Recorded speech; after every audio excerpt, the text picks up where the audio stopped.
So let's chat with Rishi Khinani, MD at Scootsy Logistics. He joins in on the show right now. Rishi, hi, good morning. Firstly, let me start off by telling you that you've made life extremely easy for us, be it food, clothing, anything.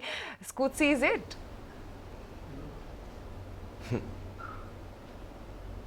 No, well, good morning. Thank you for having me on the show. Yeah. Okay, that's very encouraging to hear. I think for us, yeah.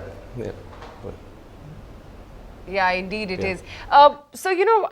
Food tech startups, clearly, Rishi, right now seem to be the toast of the town. You know, where earlier we had to resort to only a pizza from a Domino's, but now with the presence of, portals like yours, that's Scootsy, there is a variety of options which have opened up.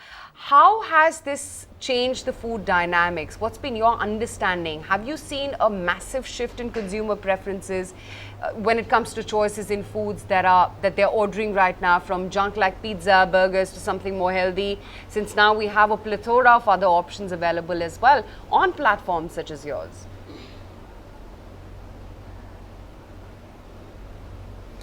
Yeah, well, most definitely. I think, Indians by nature have the most diverse and versatile palate. And, if you go back a few years, our options were either ordering in a Domino's pizza or probably, the neighborhood Udupi restaurant. And I think, with the advent of shows like MasterChef and stuff like that, I think, we've been far more adventurous in the kind of foods that we want to order in.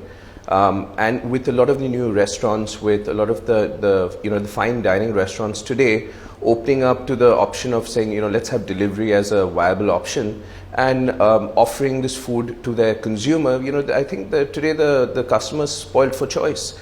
And for the same price point, if I'm going to get it, food from my favorite restaurant, I'd rather, order in. You also have to see, with the various taxes of dining out, and, with the high cost of alcohol, etc. A lot more people are now opting to say, let's have a few friends over, let's kind of order in from our favorite restaurants. And we're definitely seeing a rise of that happening. And I'm not saying, it's one's coming at the cost of the other. I do still feel that people dine out when they need to, celebrate some sort of occasion, etc. But more and more of our customers are ordering in. And we're seeing, the frequency of ordering going up tremendously. So, I tend to go out probably once in a couple of weeks, but I order in probably 5 or 6 times in a week. And that trend is something that we're noticing across the board. Yeah. What could be the size of delivery industry in India? As of now, there are only 3 or 4 large apps, but do you think this space will grow and competition will also grow?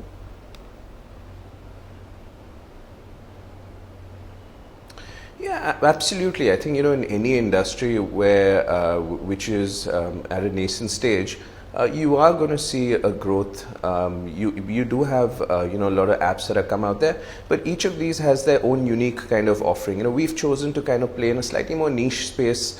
Our offering tends to be slightly on the high end, more of the premium restaurants.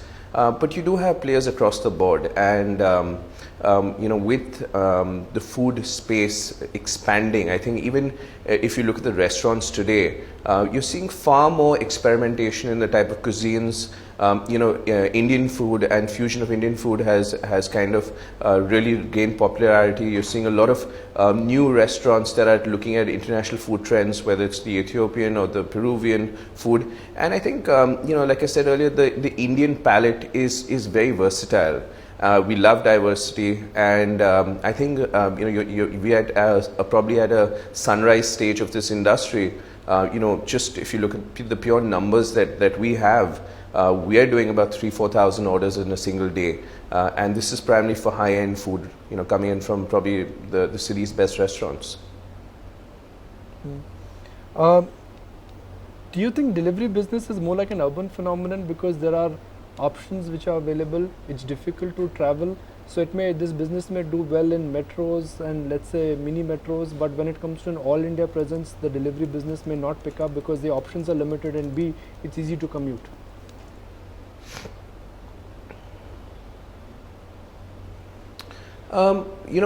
For us, we've opted to be a metro only delivery platform, and for all the reasons that you just mentioned. I do think, the commute has become more of a challenge. Traffic is a huge problem in any of the urban cities. Getting access or probably getting to your favorite restaurants has become more torturous than it is for someone to pick up the food from your place and get it to you.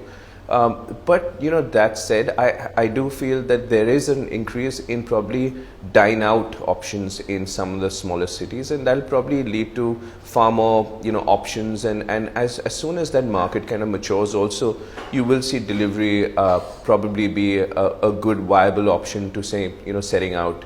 A lot of the early movers, whether it was Food Panda and some of the others, actually took a very multi-city approach, where say we'll do the metros, we'll do the smaller towns, and then scaled back, realizing that they were probably a bit too early to the party. And I think brands like ours that are focusing on the metro and focusing on that urban customer are seeing that we are targeting the right market and we're targeting the right audience, and there is phenomenal growth that's happening here. All right, we'll let you go at that. Thanks so much for taking the time out and joining us and giving us a brief perspective of things that you're doing and the impact that it has on the ecosystem, so to say. Find us on Facebook at facebook.com/ETNow, and don't forget to click the like button. You can also follow us on Twitter at ETNowLive. To stay updated with all our programming, hit the subscribe button on our YouTube channel by logging on to youtube.com/user/ETNow.